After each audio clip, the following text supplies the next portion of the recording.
iHeartMedia. Welcome. This is Sidebar. Sidebar, a frank discussion on life, the law, and liberty. Sponsored by the LaHood Norton Law Group. And now, your objection sustained. Your hosts, Karen Klaus and former Bexar County District Attorney Nico LaHood. Good morning. This is Sidebar on WOAI, and so much happened this week. More confirmation hearings. The Trump administration set to impose more tariffs on goods from Canada and Mexico and China, and I guess Colombia put President Trump to the test and got some pretty quick results on what they were going to decide to do. And then also, I would say the biggest news piece that is ongoing right now is the investigation into the deadly midair collision in Washington, D.C. area. If you've now just joined us for the very first time, this is Sidebar with former Bexar County DA Nico LaHood, trial lawyer, managing partner of LaHood Norton Law Group, and George Araujo, scholar, former chemist, and pharmaceutical researcher and director. And if you are not yet on social media platforms of your choice, go to sidebartv.com. sidebartv.com, and that's where you can not only get on a social media platform to watch the show live, but stick with us after the show, because that's when we'll continue with more questions and just going a little deeper into many of the topics that we're going to be talking about today. You can also become a sponsor or contributor. Please check that out, because we need your help and assistance to continue the show. That's sidebartv.com. So the investigation into this midair collision just seems to be ongoing. There's so many questions, but the bottom line is it was a horrible, horrible tragedy. And I've seen online, especially the U.S. figure skating Instagram account, where yes, it was horrible because they have the pictures of the young, talented, beautiful children that were on that plane. But the comments are just really fighting back and forth about whether people should be talking about, did DEI have something to do with what happened, whether it be the air traffic controller, pilots, or what have you. And the one comment, I guess, that made me, it stuck with me, is somebody said, we should be talking about this because we don't want something like this to happen again. President Trump had a press conference, and I mean, people just tore into him for mentioning that. Well, we should be talking about it. The question is, should we have talked about it the time that President Trump brought it up? So there's a lot to talk about here and unpack. Horrible tragedy. All life is precious. I believe every person on this earth has an image bearer of God, and so they're valued as people. and so we should value human life in general. Excuse me. So we need to figure out what happened and why this happened. That's number one. DEI, it's its own kind of topic, because DEI destroys everything that it touches. Now, was it a cause of this horrible tragedy? That's another. I think that's still open for discussion. And then what caused actually this issue? I mean, this accident. And then number four, should Trump have talked about it then? And so we can unpack all of it, Karen, if you want to talk about it. And since you posed the question on whether Trump should have talked about it or not, I thought Trump's presser, and I'm really trying to be objective, because I was telling George that I got a buddy of mine, a close buddy of mine, that is a very strong Democrat, progressive, left-leaning person, although he's not completely. I mean, he's still conservative on certain issues, but he's left-leaning Democrat for sure. Just excoriated Trump. Like, of course, he dove into this, he's that, or whatever. And I hadn't watched it yet. Then I have another buddy of mine that thought it was appropriate. And then I had another buddy of mine who called me, who's a big Trump supporter, that said, I really wish he wouldn't have done that at that time. So what I did is I watched it because I need to get my own opinion. And so when he came out, I thought the first, I don't know, what was it, 5 minutes or whatever it was, I mean, perfect. I mean, literally perfect. I mean, look, they went into a cold river, but they were welcomed in the arms of a loving God. Now, I don't know what their faith were, but I'm just saying, it was a nice gesture, a nice thought for sure. And he was just, their souls, and we're mourning as a country. All the things he said I thought were extremely important. And then there was an abrupt kind of shift, and then an anger. Now, whether he's angry because he's expressing his anger over innocent lives that were lost, if he's angry because he just signed into that new executive order, the DEI requirement BS that's been going on out there. Is he angry because he's looked at the information and the data about how FAA has essentially banned air traffic controllers that were white, even if they were qualified, and then there's a class action lawsuit that they have had. I don't know what's going on in his head, but the optics weren't good. Fair. You just have to acknowledge that. I'm a Trump supporter. I voted for him. I criticize him, hopefully constructively when it's appropriate. I support him when it's appropriate. There's way more support than criticism. This is one that gave me pause, and I talk about it's kind of the face barometer. I was trying to watch my face, even though I wasn't watching myself, how I felt when I was watching it, and I was really into his first part of it, and then I kind of had that. Did someone just take a crap look in my face? Like, oh, what did he just say? And then I listened, and then he just went into Pete Buttigieg, he sucks, and all this other stuff, and I was like, I don't know if that was the right place, So I have mixed feelings about it. I thought that maybe I like to think that what I've seen from his behavior, that his intent is good, because I think he really just can't stand, as I think a lot of us do, this DEI move and push. But I thought he could have picked his timing better. I didn't think it was the right time to bring that up. And then the way, the force of it, again, he doesn't like it. I do too. There's plenty of time. It's not like he's not going to be behind a camera or a microphone. So I thought his timing was off on the second part. The criticism of DEI is accurate. Whether it's a cause of this tragedy, I think that's still open for investigation. He was asked about that. He didn't know. He just says he has common sense. So that's kind of my take. I mean, he's right about DEI. I thought his timing was off about when he brought it up, but the first part of his presser I thought was very good. Yeah, Nico said earlier in a text when we were texting back and forth about this that he had mixed feelings. I have mixed feelings too, but in the opposite direction. I realized that was flying around on social media, and Democrats were using it as a pretty strong talking point of objection. I actually don't think the timing was off. I think it was appropriate, and I think because the context didn't just make it appropriate, I think it demanded it. And I think that there's a relief across the country that finally, that which shall not be spoken of is being spoken of. And it's being spoken of in a reasonable context. And Nico is spot on by noting that there's a long and checkered history here. This goes back to 10 years, and what's interesting to me is that the very Democrats that are pushing back on Trump from being completely inappropriate sat in a hearing 10 years ago, led by Patty Murray, a Democrat, who pushed back on then Anthony Fox, who was, I think, the head of the National Transportation and Safety Board, pushed back on the introduction of this biographical assessment under the Obama administration. And Trump pointed this out, and he said, look, I believe, given the context, that this is a dangerous culture of neglect. And I don't know if it's definitive. I don't know if the cause is definitive, but because we've created this culture, it's probable and perhaps even likely. And the problem is this: if we're talking about never letting this happen again, which is exactly what people are thinking there, and they actually asked him that. Can you give assurances? Well, how the hell is he going to give assurances if he doesn't address the elephant in the middle of the table, which is, as we speak, there is a systemic rot inside the FAA that goes right back to DEI policy. So the President of the United States that is privy to these issues and then is burdened with giving comfort to the nation, you cannot give comfort without dealing with reality. I agree with you. I think the first 5, 6, 7 minutes were largely uncontroversial, and I think it was soothing, actually. Good for him. But it was uncontroversial because it was soothing. It's now that you got to do the dirty work. Daddy's in the room, and he's got to talk about the stuff nobody else wants to talk about. And I like that he didn't say this is definitely what happened, because I think it's slanderous to say that Trump said this is what. It's not what he said.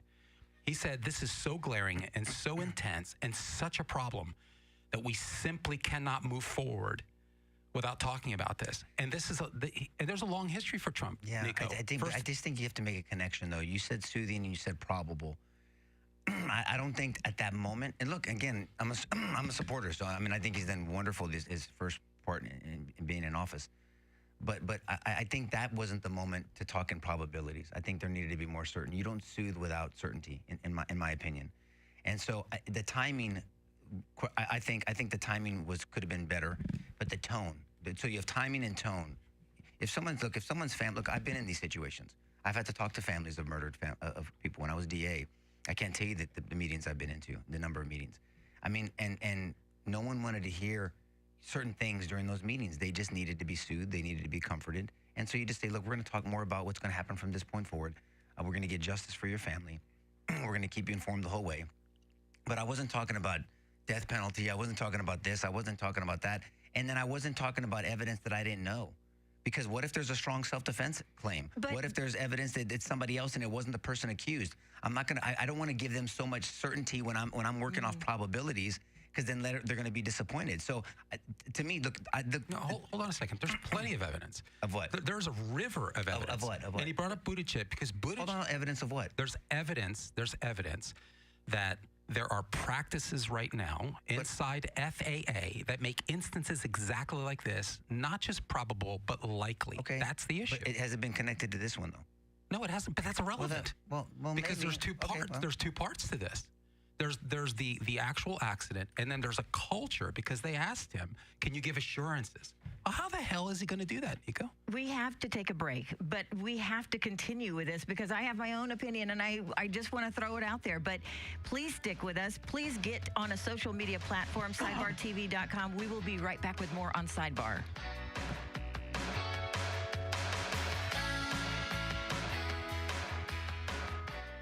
With reputations as respected high-level prosecutors in Bexar County, the attorneys of LaHood Norton Law Group bring invaluable practical knowledge from the other side of the aisle, using over 70 years of combined experience to strategically advocate clients' rights and pursue the best possible outcome. I'm Nico LaHood with LaHood Norton Law Group. Have you been arrested or accused of a crime? The LaHood Norton Law Group has the knowledge to defend you regardless of how small or large your case. In Bexar County, anywhere in the state, or even nationwide, we have the knowledge to defend you in federal or state court, no matter how small or large your case. We are trial lawyers with proven success. Using their 70 years of combined experience to strategically advocate for their clients' rights and pursue the best possible outcome. The LaHood Norton Law Group. For a free consultation, call today, 210-797-7700, 210-797-7700, LaHoodNorton.com. This is Nico LaHood. If you or a loved one has been arrested or accused of a crime, we can help. LaHoodNorton.com. 1200 WOAI, this is Sidebar. Please join us online at sidebartv.com, and please consider becoming a contributor to the show. And do us a favor. If you go to sidebartv.com, you can follow the links there. It can take you to YouTube. Different things that you can do just to support us. You can like the video you're watching and also subscribe. Different ways that you can help us. So you can watch, like, and subscribe. So thank you very much. Sorry, Nico. George is right.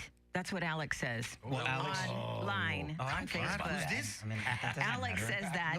It's funny because Alex is maybe speaking out of ignorance. Maybe he's not. I don't know. But no, because look, we criticize, because I'm sure, and I know Alex listens, and I appreciate it, Alex, but we criticize Democrats for everything's racist.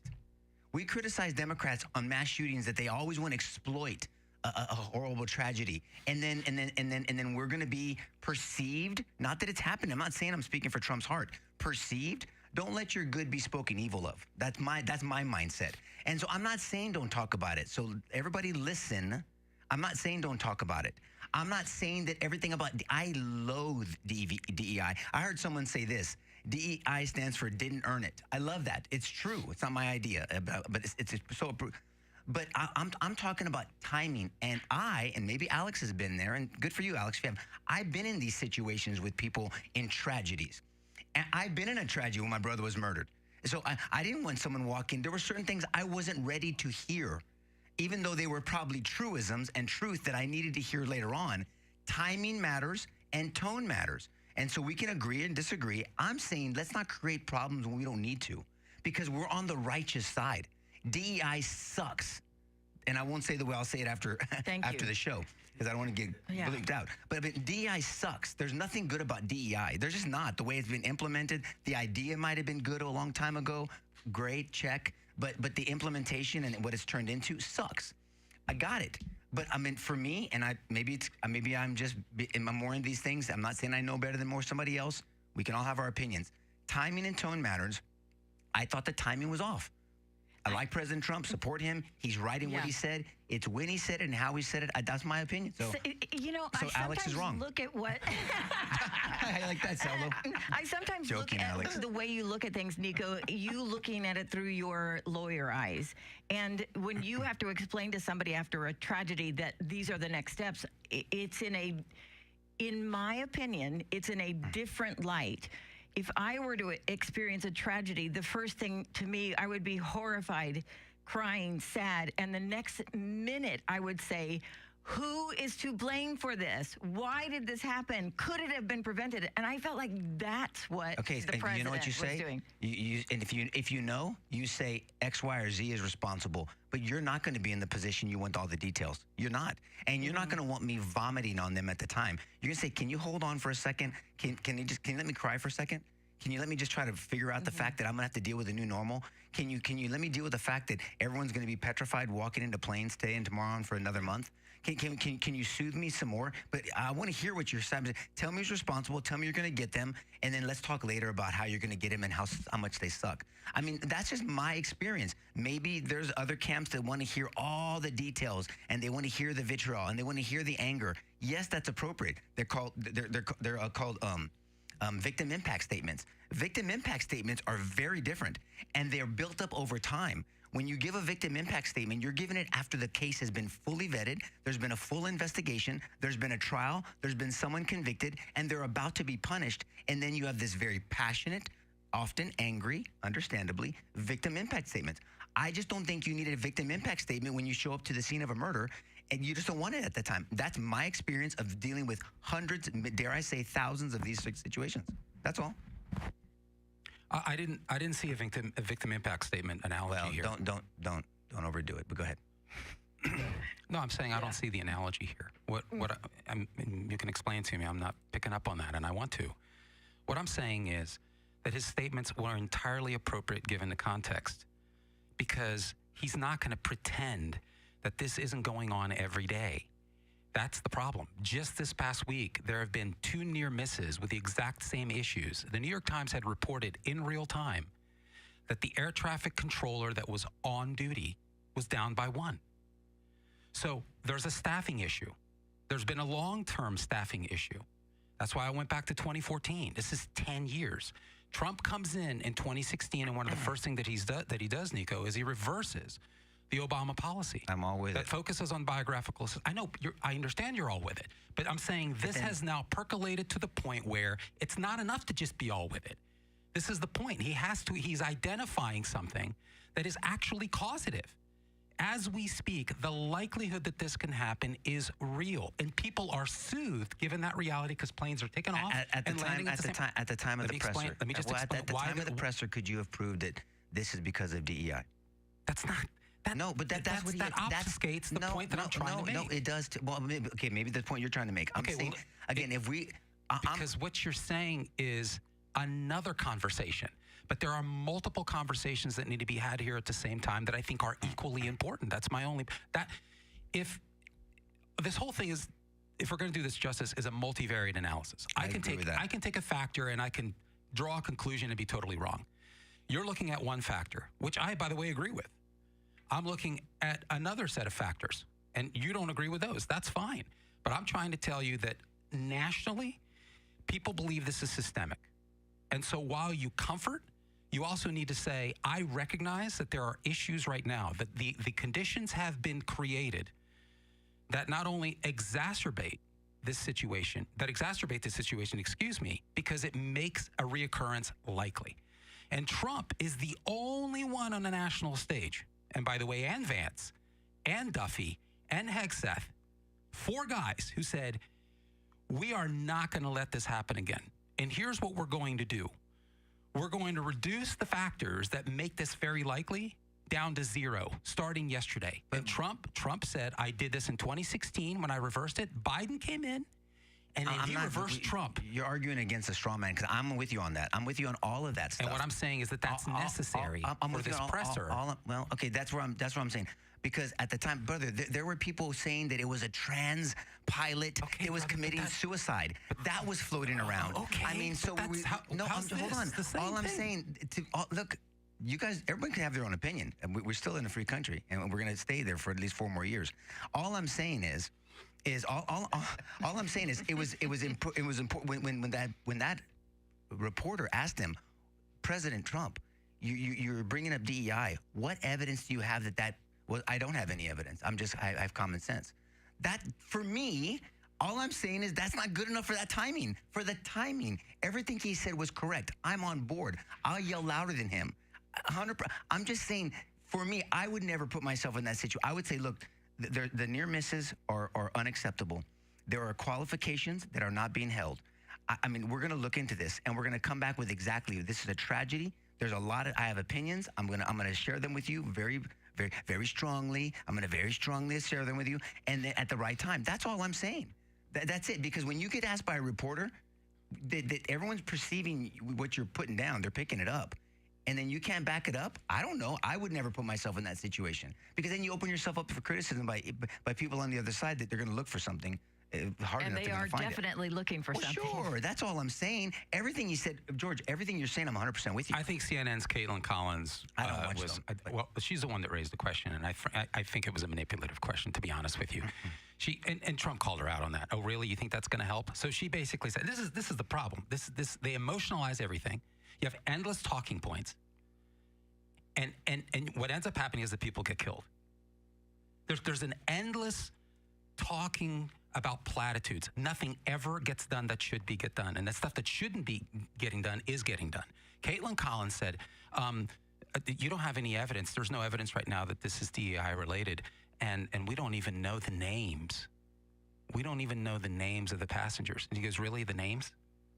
That's what's going to help right now? You want to talk about the names? I got it. So, but why bring up those 2 points? Because she's an idiot. I mean, the point she is, has no let's credibility not talk to about, me. Yeah. And so all I'm saying is this. Yeah, we can argue about timing. I think I'm generally the guy that says I don't really think you need to talk about that. That's inappropriate. There's such a thing as being inappropriate. But what I'm saying is I don't think in this context that it was inappropriate. Okay. And I think Vance kind of drove that home. He did it more eloquently. I think the fact that he said there's a 10-year history. He's falling into the lead. I mean, the president set the tone. Everyone had to talk about it. What he said was substantively different than Trump, but in agreement with what Trump said. He said we have a 10-year history of lawsuits of thousands class action lawsuits of ATC-capable employees that were turned down and that were dismissed because they failed a biographical assessment that focused on diversity initiatives. Yep. Okay. And so that very week and the day before, you had a person doing the job of 2 people. There's supposed to be 2 controllers, one focusing on helicopter activity and the other one focusing on commercial jets. I'm with you. Because at some point, as you know, they converge in the same flight path. Okay, that speaks to hiring practices, operational protocols, a 10-year problem that Trump's been in the middle of trying to solve, that he's been completely undermined. It speaks to causative factors here.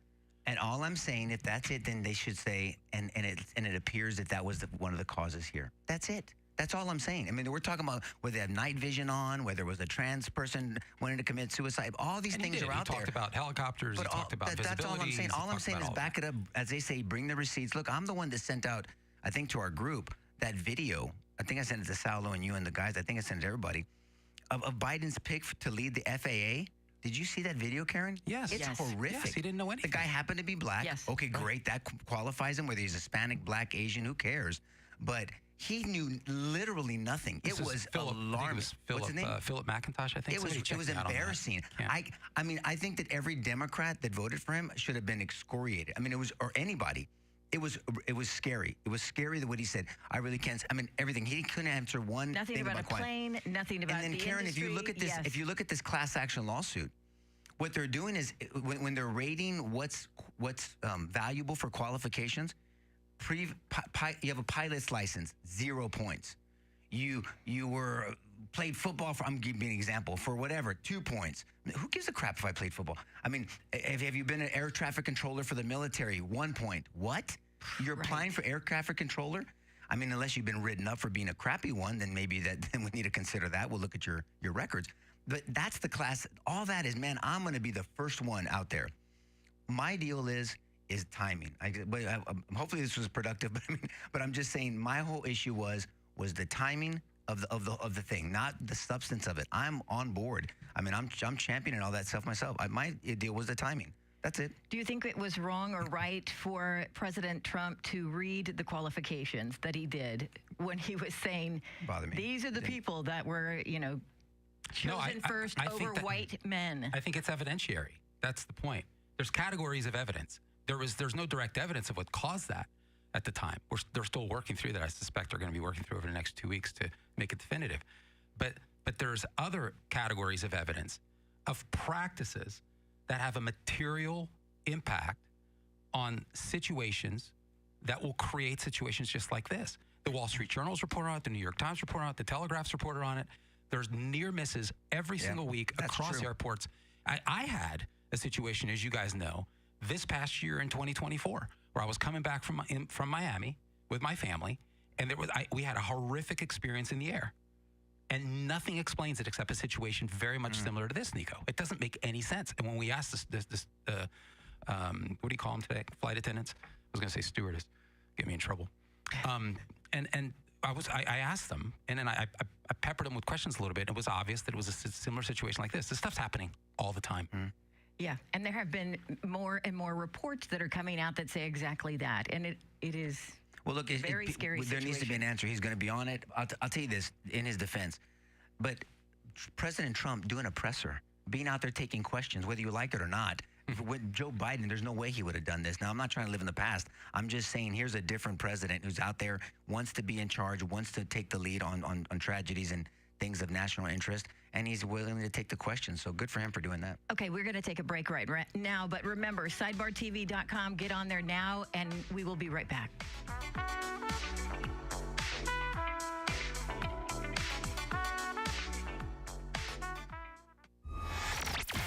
San Antonio's news, weather, traffic, plus breaking news 24/7.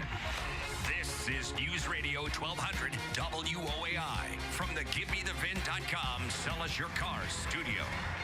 Good Saturday morning. I'm Eric Lycum. On News Radio 1200 WOAI, FAA officials have found a black box from the wreckage of the military helicopter that collided with a plane near Washington, D.C. this week. Details coming up. First, traffic and weather together. The WOAI Traffic Center. Loop 1604 northbound, the on-ramp from Highway 151 is closed due to road work. On I-10 eastbound, the off-ramp to Culebra is also closed for road work. And over on Loop 410 southbound, the on-ramp from Houston Street is closed for construction. I'm Alexis, News Radio 1200 WOAI. It is going to be a dry start to the month of February today. Clear early and then some afternoon sun as the high eventually warms to 75 with a light breeze out of the south. And then clear tonight with a low cooling to 47. A little bit warmer with plenty of sunshine on Sunday to wrap up the weekend tomorrow with a high of 79. I'm meteorologist Jeff Maher from the Weather Channel on San Antonio's official weather station, News Radio 1200 WOAI. Sunny and 59 now at the WOAI 24-hour weather center. Our top story. Federal officials have found the black box from the wreckage of the military helicopter that crashed with a plane near Washington, D.C. this week. Yesterday, Todd Inman from the National Transportation Safety Board said he's confident they'll be able to get data from the black boxes that were in both the helicopter and the American Airlines plane. Inman said large barges will arrive in the Potomac River this morning to help with salvage operations. President Trump says he's planning to impose 25% tariffs on goods from Canada, Mexico, and China today. Texas Lieutenant Governor Dan Patrick out with a priority list for the state legislature, which includes red meat issues like school vouchers and putting the 10 Commandments in classrooms. Will it be every single one of Lieutenant Governor Patrick's priorities? I suspect not, but it'll be most of them. Political consultant Matt Makoviak says there's pressure on the State House to get the ball across the goal line.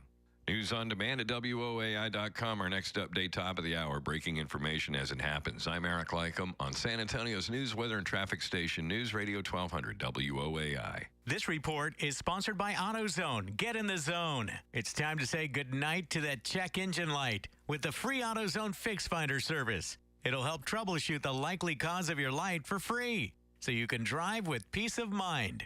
Restrictions apply. Get in the zone. AutoZone. You've achieved outstanding things in your life. Your home should be your haven. Haven Builders will turn your vision for a luxury home into a reality. After more than a decade helping Fortune 500 companies soar even higher, Haven Builders owner George Arujo has adapted his management expertise and attention to detail to the residential, design, and planning process. Expect a seamless, stress-free process. Expect exceptional quality. Expect to be impressed. Haven Builders, havensa.com. 1200 WOAI, this is Sidebar, and we are also on social media, platform of your choice. You can find it by going to sidebartv.com, sidebartv.com, and please consider becoming a sponsor. So And for those that don't know, on Wednesdays, we have R-rated Christianity, Real Raw Redemptive. If you haven't noticed, it used to be on Thursdays at 8:30. Now it's on Wednesdays at 8 p.m. Central Time. And thank you for everybody that was listening this last Wednesday. A good response and a lot of people sharing the promos and sharing the stream as well. So do that for Sidebar as well. And it's Wednesday. For R-rated, you mean? Wednesday do it for at 8 both. p.m. Do it for Sidebar as got well. it. Sorry. So the Trump administration set to impose 25% tariffs on goods from Canada and Mexico. And is it China starting today? China. And of course, there are people that are saying, wait a second, that's going to affect us. The cost of gas is going to go up. Groceries, aren't we paying high enough? Everybody's talking about the eggs for some reason and blaming Trump for that. But if you want to know about tariffs, it's something that probably got America going a long time ago with the government getting paid by other countries. But there was one country earlier this week, Colombia, that tried to see just how serious President Trump was when he said, if you don't accept these illegals that are in our country back into your country, we're going to start doing that to you. And what was it, less than an hour? Suddenly, all of the Colombians were back in Colombia. And he's offering his executive plane, too. Look, Right, Tyson always said, everyone's got a plan until you get punched in the face, right? And so, but that applies to us as well. That's my only, look, I get the economic argument on tariffs that ultimately it's a tax on us because it's more expensive goods and then we're going to pay for it. I get all that. I think Trump has been using them effectively. This is the Trump effect. This is classic Trump. Where, this guy's thinking that Biden's still in office. He hasn't realized that Poltergeist movie's over. and so then Trump, comes back at him. Now, here's the interesting part for me. Maybe it's because I train and I've been in combat training and gyms and boxing. At some point, someone's going to call your bluff. At some point. So have you played it out?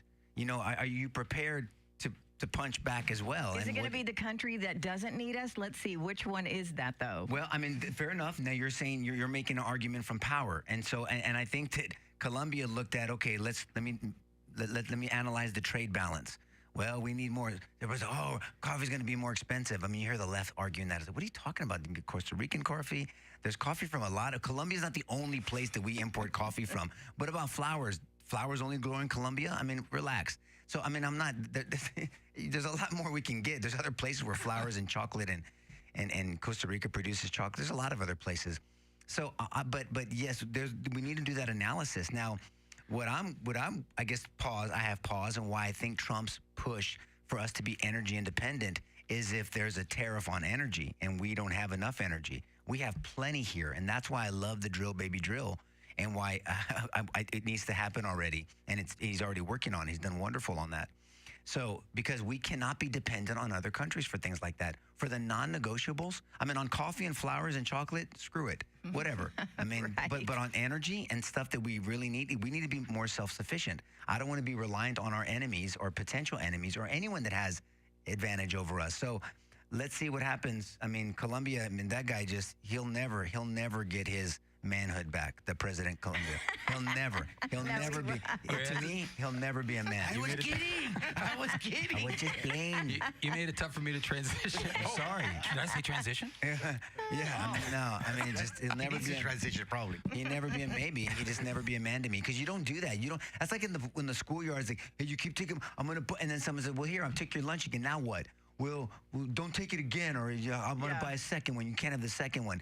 You're just not serious. I didn't like the sandwich anyway. Yeah, you're not a serious person. Right. You weren't intending to fight in the first place. You flexed, and you had nothing to flex with. So go ahead. I'm sorry. Go ahead. Go ahead. I just, for people who are listening, and I would encourage Americans just to pause and chill out and recognize that the United States was really sort of, in terms of foreign trade, it was really a tariff-based system for many, many years, really throughout the 18th century. And most of the 19th century, and so this free trade policy is relatively new in American history, and Trump's argument is that it really hasn't served us well. So this idea that you just keep doing stuff because everybody's doing it doesn't work with Donald Trump, and so he's looking back, over, let's say, 30 years of NAFTA and our so-called free trade arrangements with China. And he's asking a very simple question: how's that worked out for us? It's Dr. Phil with economics. How's that working out for you? And it's not working out for us as well as people think. We've got a combined $1 trillion trade deficit. People, explain what that is, because people, they really need to understand what that means, Karen. This is a big deal what George is saying.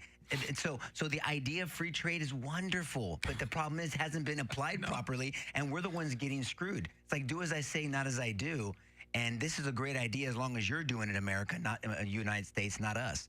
So explain that $1 trillion trade deficit. Explain what that is, because if you add up all of our trading partners, we are bringing in far more than they're taking of our stuff. And so that creates a deficit, trade imbalance. And half of it is just 3 partners. So-called partners, and I say that loosely. Trump's saying that loosely: China, Mexico, and Canada. Hence the focus on China, Mexico, and Canada.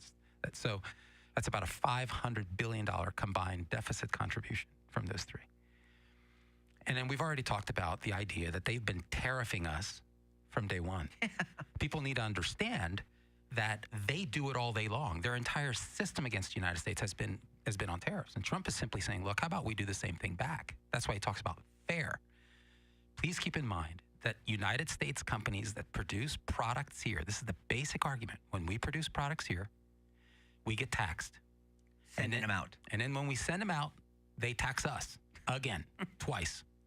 If they do it over there, they don't get taxed because it's coming over here. See, other countries have a destination tax. If their companies are producing there and selling there, they get taxed. But if a company produces there and ships to the United States, guess what happens? They don't get taxed there. And the United States, being the boneheads that we have been, we don't tax them either.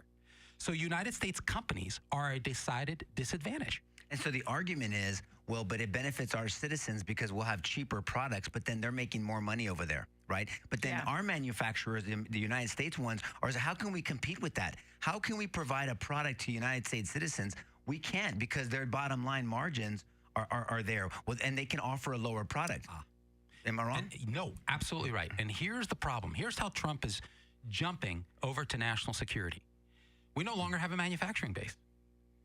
If you get into a conflict with any of your trading partners, like China, and we know they're a hostile, we know they're a hostile entity, we know that. Let's not even talk about how we are vulnerable from a cybersecurity standpoint, but just from their myriad of espionage operations in the country here. And really the gutting of academic institutions by throwing millions of academic institutions to set up Confucius centers that basically make the Chinese Communist Party look wonderful and Americans look imperialistic and racist. And on and on and on, okay? So Trump is saying, if there's ever a hostility, if there's ever an issue, what are we going to do exactly? For goodness sakes, we are relying on foreign entities for pharmaceutical products right now. Necessary antibiotics. It's semiconductor chips. These are huge vulnerabilities. Rare earth minerals. Huge vulnerabilities. Coffee. And Trump is saying we need to draw the line. But Trump understands basic economics. Why did Colombia change on a dime? Literally 37 minutes, Nico. It was ridiculous. That's why the dude's not a guy. And Gustavo Petro, who's the president of Colombia, is a Marxist-Leninist guy. I mean, the guy is as communist as they come. And he changed on a dime, and then he went on social media to rail against the United States, even while he listened to Trump real quick. It's basic economics. Their GDP is around $364 billion. Elon Musk could write a check for that amount. Isn't that crazy? You're right. Our GDP is around $28 trillion. So I always like the adage, what argument does an ant have with a boot? Mm-hmm. And that's really what Please? That's the only argument. I love it. So, and then one last point, Nico, and I'll shut up because I think this is lost in all this. These countries are inclined to give Trump what they want right out of the gate. FYI, everyone, one of the major sources of revenue for every single one of these nations in Latin America and Central America and Mexico that send illegal aliens to the United States is personal remittances. Mexico receives $66 billion a year in personal remittances from illegal aliens. Colombia receives around $10 billion a year in personal remittances. That's a lot of money. So that's the first reason why they want to come to the table. Because the more we deport, the more that source of revenue dries up. Think about that. That's dollars that American citizens don't have, that American industry produces that should benefit America infrastructure, but doesn't, and goes overseas. A. That's part A. Part B is the import stuff. So they're doing the math. They got a calculator, and they're thinking, okay, we're in the red like now. Send the plane. Send the plane. So the cash cow is ending. Trump comes at this, Nico, from a position of power and influence because we are sending them, very little compared to where they're sending us. They need us far more than what we need them. And we have plenty of partners to choose from. If you guys aren't going to give us what we want, we'll get it somewhere else. Okay, we're going to take a break right now, but my question is, will they get rid of the income tax before April 15th? That's all I'm worried about right now. Okay, we have one more segment. I hope we get a chance to talk about the hearings, the confirmation hearings. 3 big names, Tulsi Gabbard, Robert Kennedy Jr., Kash Patel. It's all coming up next on Sidebar.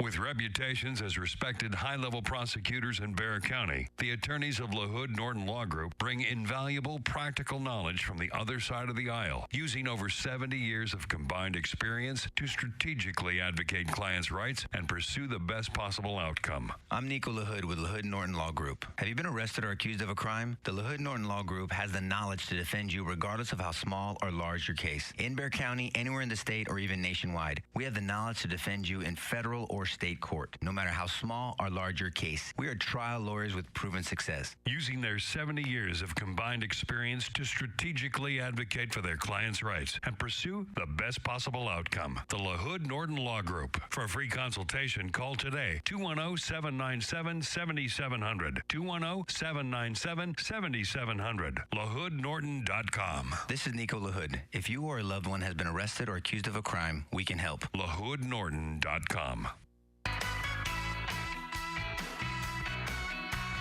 What are y'all fighting about now?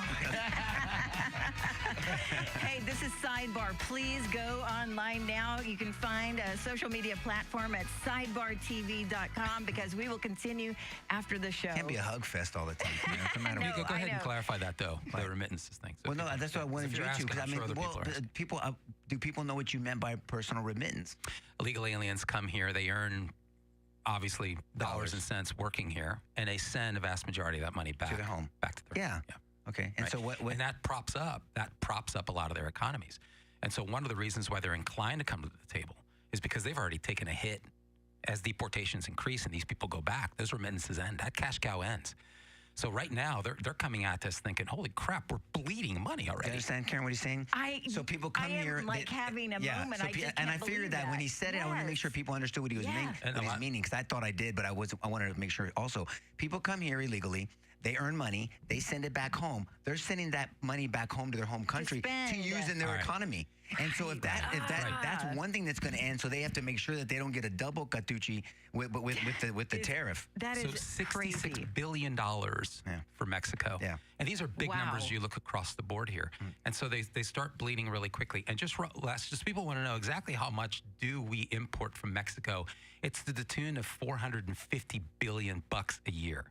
And we're running about $160 billion a year deficit. And Trump's saying, I think not. Yeah, look, America first is nothing wrong with that, man. I love that. So, hey, every single time I heard Kash Patel open his mouth, I thought America first, and I was just blown away by every single answer. And I don't know which one of you brought it up last week, but there's no reading a script. These guys that you have seen during these hearings this last week, I mean, it is their belief, it is in their heart, it is what they know, and that's why I was consumed by all of these hearings this week. Yeah, no, look, Patel did better than I thought he was going to do, because he's really been out there and he has said some pretty strong stuff. Some that I don't disagree with and some that I have issue with, but he did better than I thought. I mean, look, he made it clear he's not here to burn stuff down. He wants to rebuild it, although he's made some controversial statements about what he wants to do. And I think it was hyperbolic at times. You know, it's like, this is driving me crazy. Well, you're not really crazy. Well, maybe you are, but you know, people don't mean it that way. So I think a lot of he knew his audiences when he's on these different podcasts. He had to know that stuff was coming up. But I thought he was very focused. Yes, he's a disruptor. That's exactly what Trump got voted in to do. The FBI does need overhaul. The DOJ needs overhaul. Absolutely, for sure. Yes.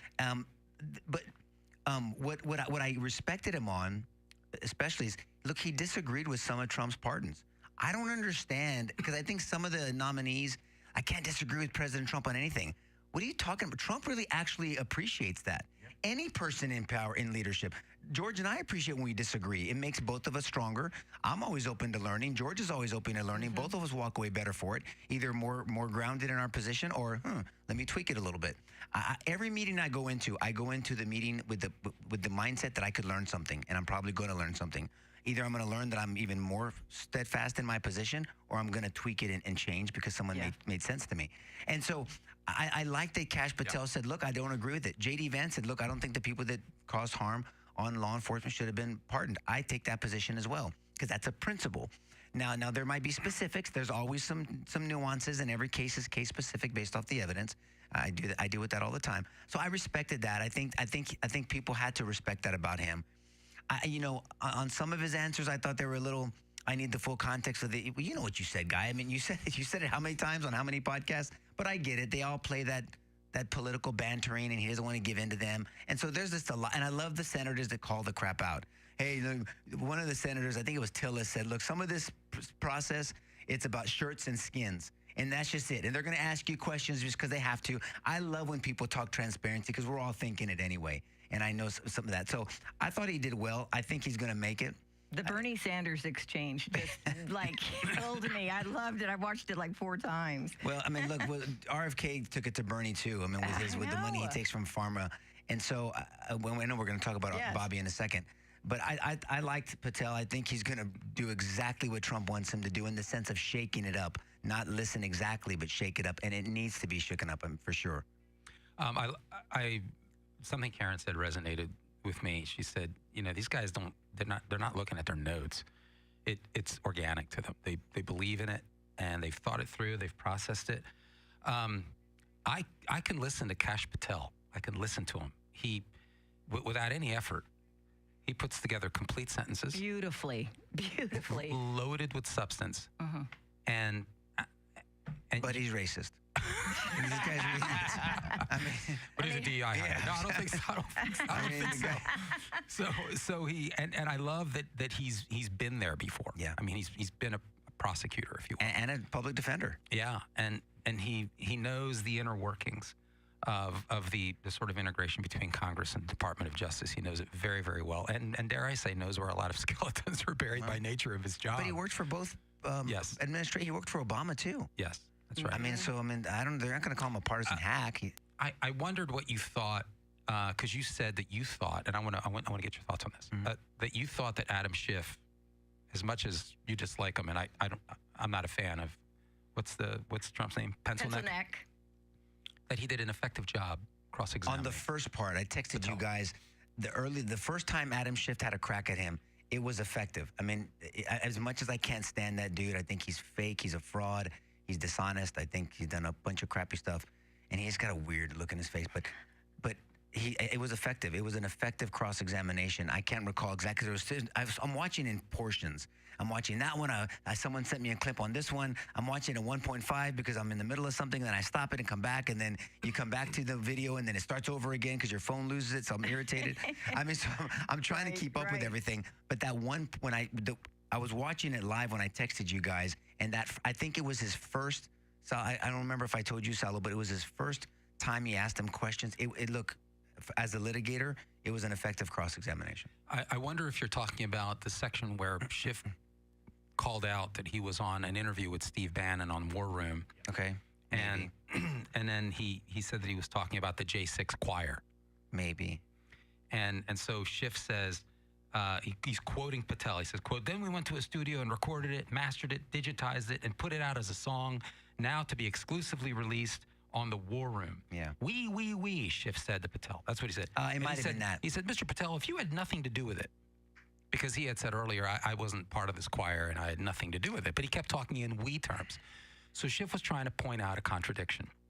It was basically an effort, a gotcha moment, right? And Schiff's kind of building up. He says, if you had nothing to do with it, Mr. Bannon, why did you tell Steve Bannon and all his listeners that you did? You want to know my answer would And be? Patel says, that's why I said we. And he goes, but you're part of the we, aren't you? Yeah, it wasn't a good answer for him. You take care of that easy. And I don't know if I texted it to you guys. I was said, name your favorite team. Name your favorite team that it was won a championship. Say Cowboys or whatever, Philadelphia, whatever. And he said, we won. Were you on the team? Did you have anything to do with it? That's what I would have said. But he did say it. He just didn't say it the same way. So follow me. Well, let me know if you agree, because I want to make sure if you picked up on this. I guess not, obviously. Well, you may remember it, just remember it differently. So Patel says, yeah, that's why it says we. And Schiff says, but you're part of the we. I mean, that includes you, doesn't it, Mr. Patel? And he says, not in every instance. And he says, well, that's new. When you said we, you didn't really mean you? Is that your testimony? And he says, not unless you have a new definition of the word we. Yeah, that wasn't effective to me. So I'm saying that's probably where... Okay, that wasn't effective at all to me. The sports team example would have shut him down. Yeah. To me. Because when he was doing it, I was saying, and I was talking out loud when I was watching it. He should have continued that not in every... Yeah. Well, but that's what you're saying, but you elaborated, and he didn't. Not in every instance. Like, for instance... There you go. That's what he was trying to say, and he didn't finish his thought. And then I think he just got irritated. I think he got irritated and decided, this is not a serious person. This guy, not so affectionately called Pencil Neck, is not a serious person. We know he's a hypocrite. We know he's a partisan. Right. We know he'll bend the rules when it suits him. So I am not going to take him seriously. And I'm just basic. I mean, he came pretty close almost to mocking him. And so I wonder if that was effective. It went so fast, I don't know that it matters. To the ignorant person, ignorant just meaning not informed. I don't mean stupid. I mean, I'm ignorant to a lot of things, but just to someone who doesn't keep up with it, sounds effective. Mm-hmm. Knowing it coming from Schiff is like, you're an idiot. I mean, hypocrisy is your middle name. But when a lot of them, and I can appreciate this as a trial lawyer, says, yes or no. Is this your answer? Yes or no. I know you want to give you, but not every, and there are some answers, there are some questions that are yes or no, right? Some aren't. What I would have said, it's not a yes or no answer. What do you mean by that? Senator Schiff, do you still beat your wife? Answer the question. Right. Yes or no? It's not a yes or no. I never have. That's not yes or no. Well, if you say yes, then you beat your wife. If you say no, that means you used to beat your wife. I mean, you turn it around on these idiots so easily, but you have to think like that. So there are some questions that are yes or no. Did you commit the murder? No. Did you kill someone? Different question. The killing and murder are two different things. But this is not, some of these answers are not yes or no. And you've got to be prepared to say this is not a yes or no answer. Okay, I love it. I think that's, and it frustrated me why that didn't come up. I mean, I think that would have been appropriate to say, if you ask me a yes or no question, I'll give you a yes or no. But Senator, that's not a yes or no question. It's not a yes or no. Oh, man. And they keep bloviating. Just say, do you still beat your wife? I'm not the one. I mean, they would have made him look like an idiot. I mean, it's an unfair. Some questions are not yes or no answers. You just got to understand that. And then there's the other thing on the J6. You need to explain your position. So he starts explaining, and they cut him off. They don't let him talk. They did that to Bobby. I mean, it's like so crazy. Frustrating. Explain. Then he starts explaining, and he has a hard enough time talking. Yeah, but which at some point, these nominees have to be able to say for Bobby. Yeah. Yeah. No, but they have to be able to push back and say, Senator, if you stop interrupting me, I'd like to answer your question. Can I interrupt? I'll tell you what, Senator, why don't you finish what you're saying and then let me talk without interruption? Is that okay? I mean, I don't know why they don't do that. They just kind of let them blow look, when you're in the middle of a situation like that, the emotion, this and that, the pressure, everyone's watching you. They're watching when they're not watching you. I don't know what their prep goes into. I thought Tulsi Gabbard, and we'll talk about this on the after show because we want you with 3 minutes left, but we need to dissect Bobby's, his confirmation, the questioning, what's happening, and the information. Because, I mean, that was a fascinating one to me. Tulsi, I thought, was extremely poised. I mean, I have questions, and I want to ask you some questions about Tulsi. But I heard a statement, and I thought this was interesting when it comes to Bobby. you know, and I don't know whose quote this is. I'm just saying I've heard it. To find out who controls you, find out who you can't criticize. That's true. Wow. Think about that. Yeah. In communist countries, you can't criticize the people that control you. Right. And I felt that applied to Bobby. You know, you can't. I can't criticize. You can't question. I thought Senator Mullen, once again, the guy is really becoming a superstar in my opinion, just because he's a common sense dude and he asks the right questions and he says, I think, what a lot of people are thinking. And so you got to be able to question things. I mean, the examples after example of questioning science. I mean, it used to be science for doctors not to wash their hands during childbirth. That used to be science. Let that sink in. And then so many babies were dying at birth, and they said, wash your hands. And they started washing their hands. I'm simplifying it just for the sake of time. They started washing their hands, and then the whole epidemic of baby death, black baby, whatever they did it, the black plague or what they called it, I don't remember what the term was back then, ended because they just started washing their hands. But science said not to do that.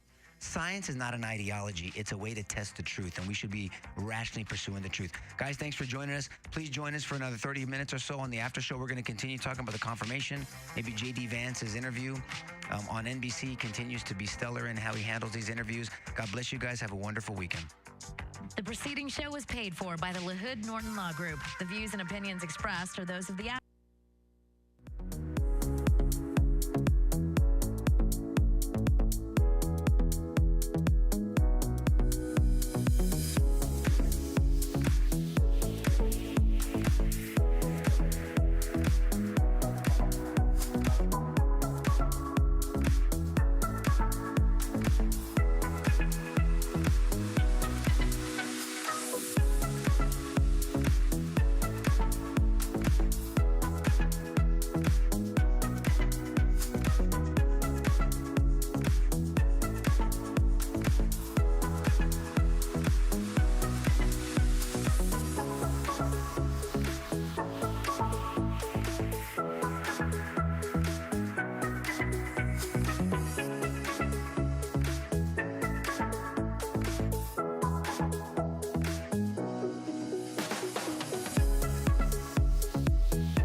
Sorry about Get your that. crap together, Saulo.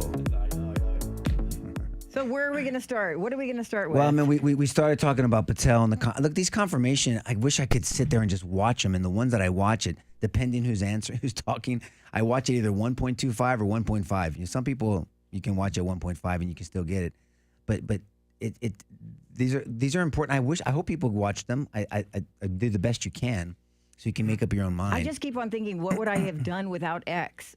Because I'm not on. I gotta get on it. That's where I get to catch up with everything. George called me the other day, and he's like, "What are you doing?" I'm like, "My brain's exploding. There's too much information going on right now because I can't keep up with it." And X is dangerous. I think it's worse than like those people that are trying to take care of themselves and not get too much into social media.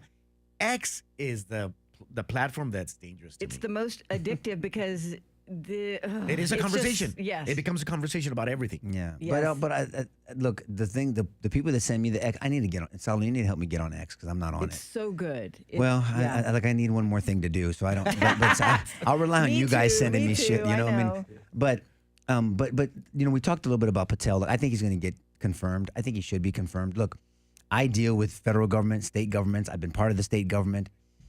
It needs reform. I mean, there's no doubt about that. Reform in ideology, reform in mindset, reform in lack of weaponization. I mean, we need to be able to. I've said this, Karen. How long have I been Ever pounding since I've this known you, gavel yes. about we got to make sure that we can trust the justice system? Lady Justice means something to me.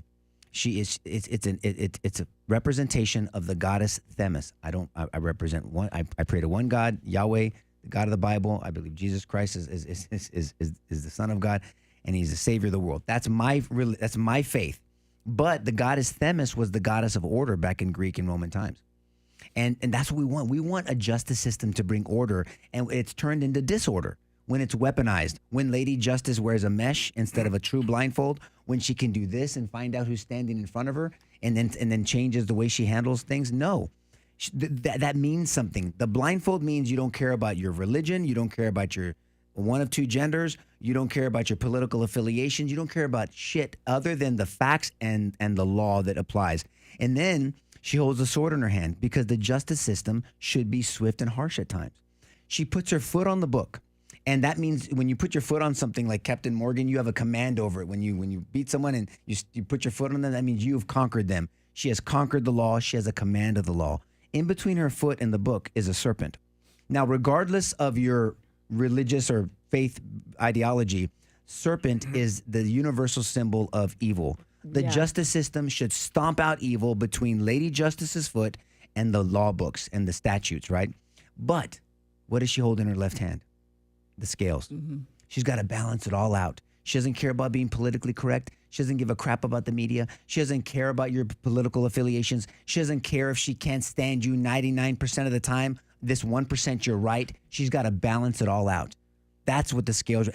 All that means something to me. And I've walked through it. I've been on both sides of it, I mean, in the sense of prosecuting and defending it. And also when I was young and stupid and went through the system when I was arrested myself for stupidity of selling drugs when I was young and stupid. All that shit. And then when my brother got murdered, I've seen it from every angle, literally. And so that's why I'm so passionate about our justice system. And it has to be preserved. When I walk into a courtroom and when you're litigating, you look at your veneer panel and you have your jury panels and you're talking about it, and people are being accused and the great weight of the government is coming against you and the tremendous responsibility the prosecutors have because of the tremendous authority they have. And the referee, the judge, is calling balls and strikes, and maybe a ruling that he or she makes can influence what gets presented before a jury. All that has to be balanced out. And then the defense counsel has to be the mouthpiece for the person accused, because sometimes the only thing standing between the citizen accused going to prison or losing some right, between a government that could be out of control and a judge that may not be calling balls and strikes fairly, is the litigator, is the criminal defense lawyer. And even when I was DA, I respected the criminal defense lawyer because I was one and I'm one again. All of it works together.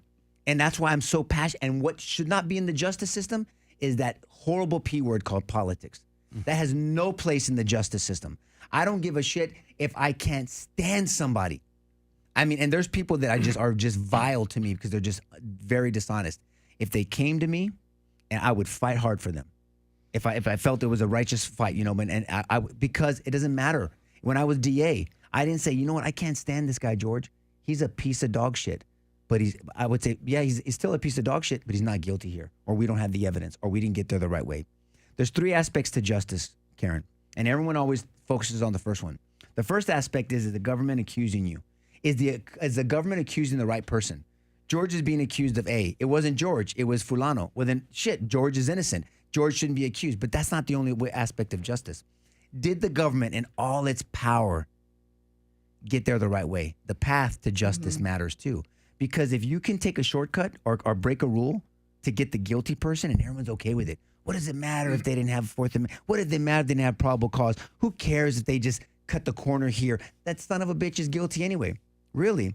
Well, if you set that standard, remember, be careful the world you help create, because someday you may have to live in it. If you let the government cut the corners and break the rules to get the guilty people, guess what? They can cut corners and break the rules to get the innocent people. That's number two. Number three, the outcome. It's called metered justice. Eye for an eye is not a revenge passage in the scriptures. It's a metered justice. Does someone go to prison for trespass, i.e. January 6th? Exactly. Does someone get pardoned for assaulting a police officer? Same thing. So metered justice. What is reasonable and metered and just? Meaning, did we respond appropriately? It's called retributive. Retribution is not revenge. There's other aspects. There's revenge, there's retribution, there's restoration, and there's punitive. 4 aspects to punishment and justice. Retribution just means fairness, ultimately meter justice. Was it appropriate response? So I get passionate about that. And so, and it's been completely bastardized for years. And we got to get it back. So from Pam Bondi to Kash Patel, as long as they make this commitment to seek justice, that's what a prosecutor says. And not to wait for it to come to you. You pursue it because it's elusive. It's elusive. And you make sure that you do the right thing by all people, not just by the people you like. Isn't it ironic that the truth is what's making everyone afraid of these nominees? It's them telling the truth. And a minute ago, George, you said, why don't they let them answer? But when you realize when you let them answer, and like when Bernie and let Kennedy answer, it gave him enough time to say, well, you're talking about pharmaceutical companies. Well, you're the one. And he's like, no.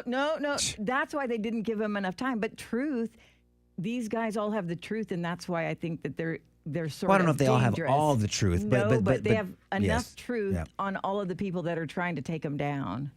I used to have a banner in my office in pharma, and it said, in God we trust, all others bring data. Yep. That's funny. And that's good. And I think that's what sort of unified all of these nominees is that they brought facts. They brought an objective basis for their opinions. And they're very sort of comfortable in their own skin. And I like the word it used because I like that word. And I think I've used it to describe Trump, of all people, poised relative to his first term. And I think Tulsi Gabbard was fantastic in that respect. I also think RFK was equally so, and a command of the facts. I do wish he was more aggressive, like we've already discussed. I wish he would have pushed back and said, that's not a yes or no answer. Or, Senator, if I could just finish my, if I could just finish what I'm trying to say, please. I wish he was a little bit more aggressive in that regard. But I love his opening statement. And I love how he kept coming back to say, look, I care about the data. I really do. I want to quote him because I thought it was very well said. He says, I want to make sure this committee's clear about a few things. News reports and many in the hearing Wednesday, because this was a 2-day hearing cycle for him. News reports and many in the hearing Wednesday have claimed that I'm anti-vaccine and anti-industry. Well, I am neither. I'm pro-safety. I'm pro-good science. Yep. And then that followed up with Bernie Sanders on one end and Bill Cassidy, who I don't particularly care for, a Republican doctor, senator who's also a physician. I think he's a gastroenterologist by trade.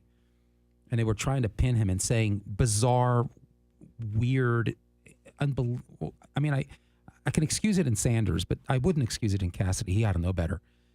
Basically asking a grotesquely unscientific question, and asking Kennedy to sort of unreservedly, scientifically answer in the affirmative, which was never going to happen. Here's what he said. They were trying to say that we want you to reassure mothers across the country unequivocally and without qualification that the measles and hepatitis B vaccines do not cause autism. And Kennedy said beautifully, he said, look, if I'm presented with the data, I would not only support the vaccines, but I would apologize for any previous statements that I said that might have misled people. See, that's the right answer. If you present me with data that argues for the point you're trying to make, I'll be willing to consider it. In fact, I'll go one step further. I'll apologize for anything I said that would have contradicted that. And he says, I will never stick to a point if someone shows me data that I am wrong. That is exactly the right thing to do. That's what you want in a leader. Somebody who has strong convictions about what they believe, but if they're presented with data otherwise, that they will humbly say, yeah, I'm wrong and I need to correct. So I love his positions on that. The hepatitis B vaccine, are you kidding me? This guy said it with a straight face. I know. I saw that. I saw that clip, man. It irritated the shit out of me. I really couldn't believe that. I mean, the hepatitis B vaccine of all vaccines is just replete with serious problems. I mean, people don't realize that the studies that are done to justify introducing these vaccines into the commercial market are very paltry. They're very meager. And the hepatitis B vaccine is particularly jacked up. But let's look at this. So I've learned a lot in my journey, and people know my journey with my wife and I. And Michael, our second son, who's 14, is on the spectrum of autism. He was not born that way. We have the videos. We have the pictures, eye contact, engagement. And then at 16 to 18 months, he regressed into autism. Check his hearing. Maybe he can't hear well. And then he started stemming. And then now, we've had many sleepless nights because he's in puberty now. And puberty for a normal child is difficult, but for a kid on the spectrum. I won't get into all that. We've talked about that. I've been very vocal about my opinions about it. But Hep B, Karen, is a vaccine, allegedly, for intravenous drug use and sexual intercourse. Mm-hmm. 1-day-old baby is not getting any needle except for the needles that the doctors are sticking in them. And they're not having sex. Well, then, if the mom tests Hep B positive, well, you know that way ahead of time. Mommies that have babies, we've had 4 of them, they get a Hep B, and then there's other options, by the way. Should the mom get it? Should the baby get it? That's it. Because even if you do have Hep B, the mom, okay, does that mean that this vaccine is the right response for that? And then George educated me years ago, because I knew, but I didn't know about the 4 phases of studies. You have preclinical. Karen, I've talked about this before. George has educated us on the show about this before. Animal tox, meaning if an animal can't survive it, it ain't going into babies and humans. So you have an animal preclinical study that's 3 months to 3 years, typically. Phase 1 is first in man. So you have animal tox, then you have first in man. Just all completely safety oriented. That's usually 2 months to a year, on top of the 3 months to 3 years, by the way. Start doing the math as I talk. Phase 2, and then apply this to COVID, by the way. Phase 2, safety and efficacy. So now it goes from animal tox to first in man to now safety and efficacy. Is it not safe, but is it also effective? And that's another year. Phase 3 is purely efficacy. Now they've gone through animal tox. They've gone just for safety. Now safety and efficacy, now pure efficacy. And they have to have thousands of patients in phase 3, 2 to 4 years. And then phase 4 is post-marketing, another 1 to 5 years to see long-term effects on that. Now, no vaccine on the schedule has gone through these 4 phase studies. And if I'm wrong, George, and by the way, just for listeners, George is not just some smart dude with an opinion. He's a chemist. He worked for 2 pharmaceutical companies. He worked in the laboratories. He was on the bench, as these brainiac bean counters, these guys say, because he was actually doing the studies. He's introduced drugs to the market, not vaccines per se, but other drugs. He knows this shit. And I've learned a lot from George, thankfully, but I've done my own research because we've gone on a journey. What's wrong with questioning things? That's what I don't get. This drives me nuts. Why can't you question? Yeah. I question experts for a living. Yeah. That's what I do. When whether I was a prosecutor or a defense attorney, when opposing counsel says, my expert says this, I'm giving you the NLT translation, Nico Jorge translation. Well, your expert sucks. My expert says this. What? Well, your expert sucks. My 2 experts say this. Well, screw both of your experts. My 3 experts say this. So and that people can come to their own and a jury conclusion. litigates. For those who may be listening on what you're saying and maybe kind of picking apart the reference to the chemist and being on the bench and then releasing drugs. So that didn't all happen at the same time. So I started out in analytical chemistry and pharma, and I learned how to build experiments and then ultimately release product, and did that for many years, and then eventually went into what I call the business of science. Right. And I had various supervisory and managerial responsibilities, and ultimately left the industry as a director in clinical supply operations and clinical operations. And so I because I left on the clinical side, I understand intimately the clinical development and release process, and was responsible for it and oversaw a lot of the sub-operations necessary to make sure that drugs actually made it through all the processes required to satisfy the requirements of an NDA, a new drug application, and an IND, an investigational new drug. So I understand that rather intimately. And people will know that there's a fundamental difference between the robustness applied to a pharmaceutical, let's say a solid dosage form, versus an injectable like a vaccine. Vaccines are biologicals, and therefore that the process exists, Nico, but it's significantly abbreviated. And since in the context of the Sanders and Cassidy questioning of RFK, I couldn't believe the Hep B vaccine came up. I know, man. That's the one they're going to die on the Hill on? Because Merck, for instance, Merck has a Ricamavax Hep B vaccine. And I want people to just understand that in the process of releasing the drug to the market, that fewer than 150 infants and children were monitored for a very short period of time. And I want you to appreciate this based on what Nico just said, okay? And I went to the insert. because in the insert in section 6 is a section called adverse reactions. And it tells you what the clinical trials experience is, because they have to divulge that information. Doctors should be discussing this with patients, because no one's going to read a vaccine insert, Nico. So it should be discussed. This is all part of informed consent. But I want to read this. This is troubling to me. All right? Here's what it says. Because clinical trials are conducted under widely varying conditions, adverse reaction rates observed in the clinical trials of a vaccine cannot be directly compared to rates in the clinical trials of another vaccine and may not reflect the rates observed in practice. Then they go on to say, in 3 clinical studies, 434 doses of Recomavax HB, this is the Hep B vaccine, 5 micrograms, were administered to 147 healthy infants and children up to 10 years of age who were monitored for, you want to take a guess? 2 months. 5 days. Fuck. Oh, gosh. After each dose. Wow. So they were monitored for 5 days after each dose. Oh, my God. And then you skip over to 6.2. This is in a Recomavax Hep B vaccine under post-marketing experience. Wow. And then there is a plethora of hypersensitivity reactions, including what they're calling anaphylactic and anaphylactoid allergic reactions, bronchospasms, urticaria have been reported with the first hours of vaccination, hypersensitivity syndrome, delayed onset of a number of other issues. And the list is long. I'd be here for probably 10 minutes reading all of this. This is the stuff that makes me queasy. This is the stuff that, as a chemist who's worked in that as a industry. person who's interested in science, not the science. Yes. But science. That's right. That's right. And being someone who respects intimately, and I do, I have a deep respect for the clinical development process when it's done appropriately. It is truly the wonder of the world. It's very well done. And if the rules are followed, it's good manufacturing processes are fantastic. It's a fantastic firewall preventing harm from coming to the consumer. And what I'm saying is that these are significantly abbreviated. In the case of Hep B vaccine, it is grotesque how abbreviated it is. It's on the insert. That this is not controversial in terms of. It's not. And Karen, we got to be able to see this conversation that George and I we've had over the years, and we've advocated and spoken to people, and I've advocated. And I took a lot of heat when I was DA when I made that statement. I mean, look, I was district attorney. I know Bobby. So, I mean, I know his heart. I know this guy is genuine. That dude is the real deal. Now, I disagree with some of his politics. That's fine. Friends can disagree. George and I disagree. You and I disagree.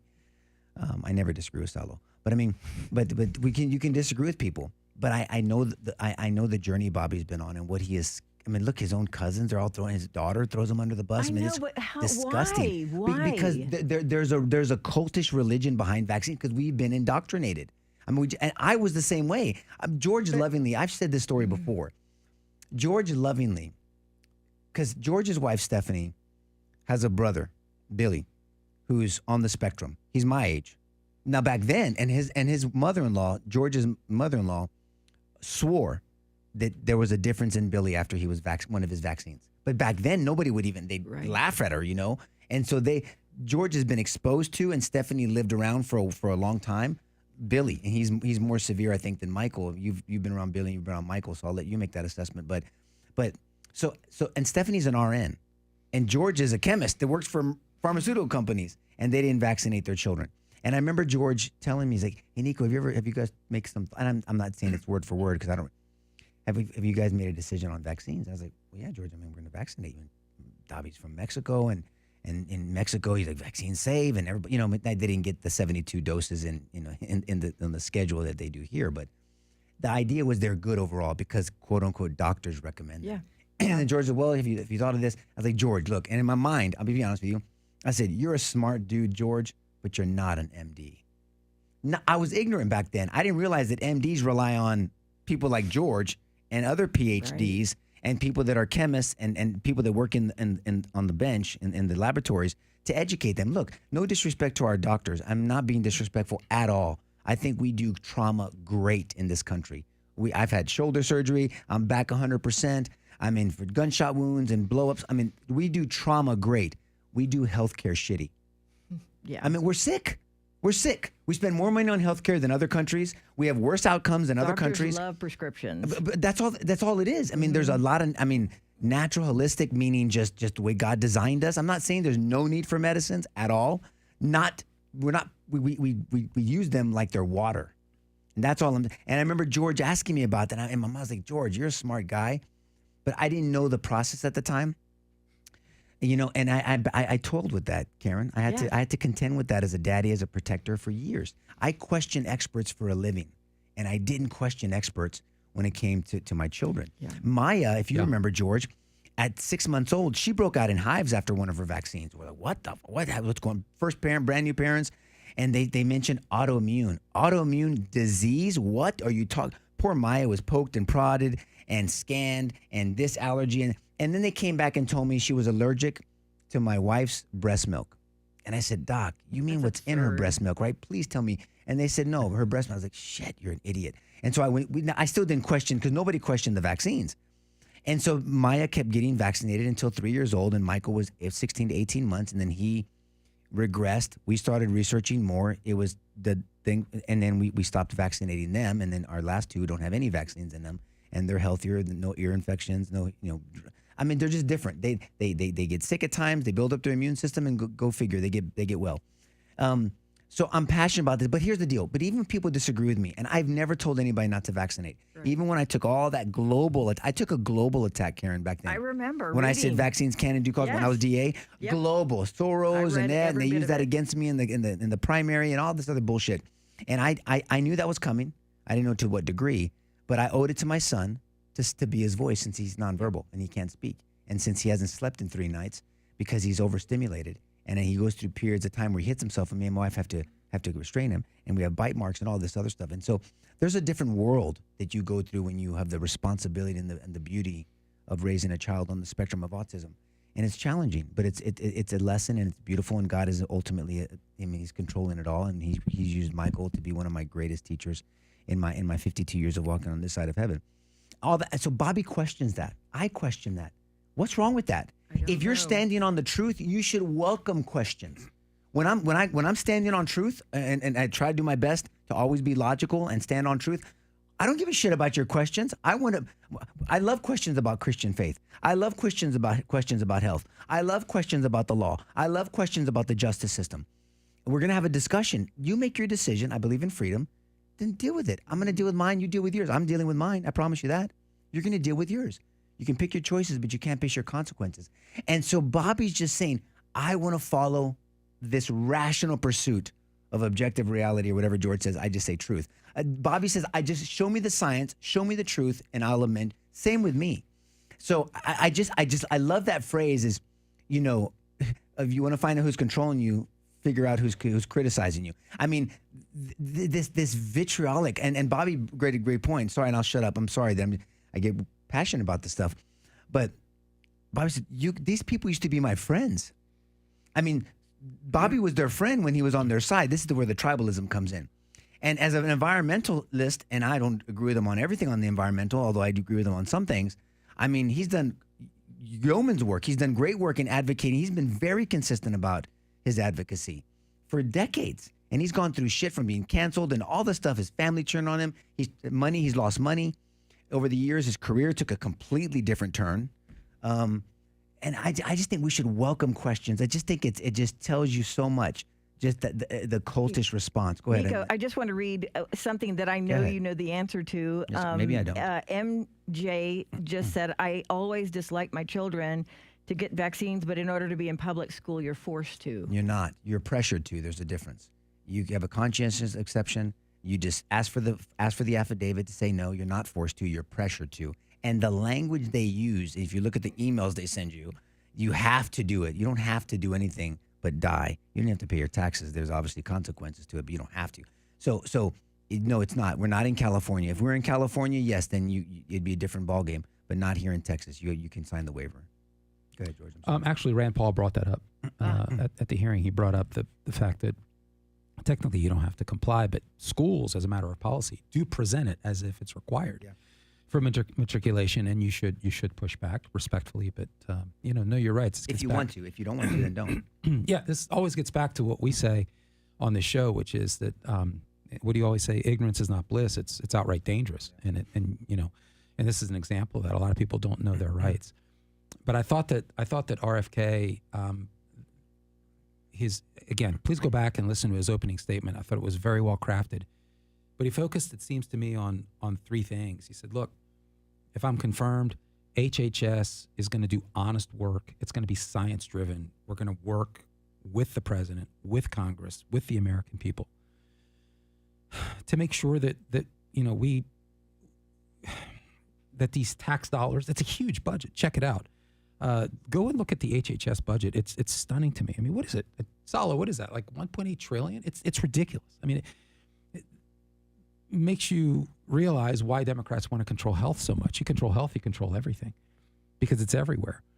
And I mean, between HHS, you've got the CDC, the FDA, NIH. It's an enormous amount of influence and power. And he says, look, I want to make sure these tax dollars are going to support healthy foods, that we're actually going to scrutinize these chemical additives that are finding their way to the food supply.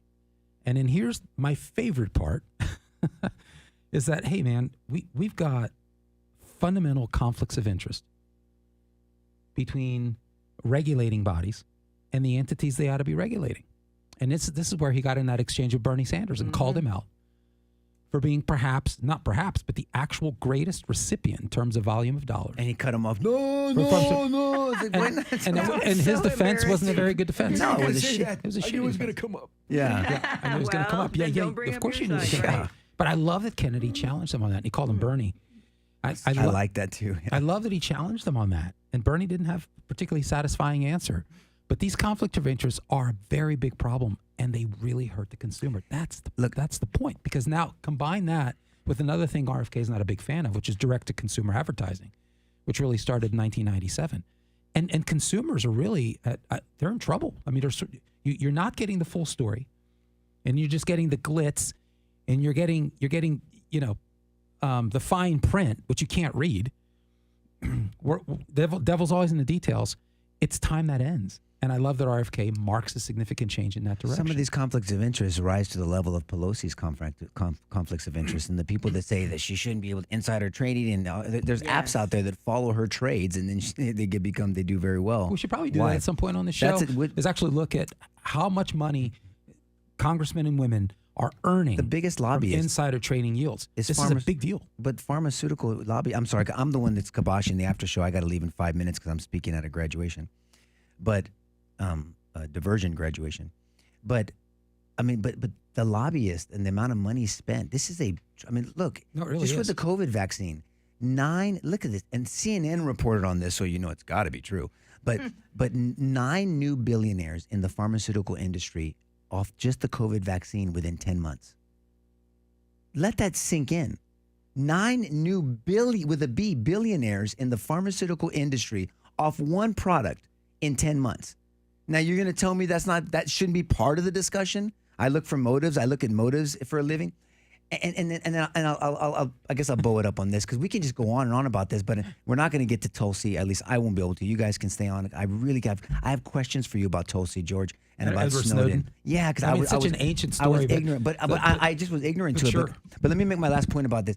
We've talked about this during the COVID dilemma. That's what I was going to bring in. The VAERS, the Vaccine Adverse Events Reporting System, that's part of the CDC. It was part of the 89 bill or whatever, the Vaccine Injury Compensation Fund that went into progress. Vaccines is not considered a drug. There's a whole story behind this. There's so many people that talk about it. You should really educate yourself on this. It's considered a biologic, not a drug. And that's why it doesn't have to go through those 4 phases with the preclinical phase as well, the double-blind placebo stuff.